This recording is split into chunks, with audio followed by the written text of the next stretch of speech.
উদ্বোধনের পরের দিনটা আজ একটু অন্যরকম। নেতাজি সুভাষচন্দ্র বসুর জন্মদিন ও সরস্বতী পুজো, ছুটি, উৎসব ও উদযাপনের টুকরো ছবি ধরা পড়ল আমাদের ক্যামেরায়। বই বলবো না, সাহিত্য বলবো না, তার সঙ্গে আর্ট, পেন্টিং আছে in the form of art.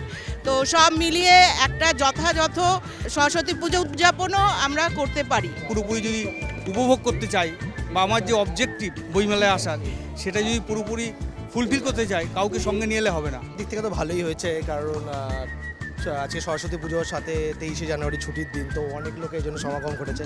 Saraswati পুজোর দিন, বিদ্যাদেবীর দিন, বইমেলাতে এসে একটা আলাদা রকমই পুরো ভাইব হচ্ছে। বাঙালিদের ভ্যালেন্টাইন্স ডেও বলা চলে। তো এখানে অনেক কাপলসদেরই দেখছি সব পাঞ্জাবি পরে এসছে।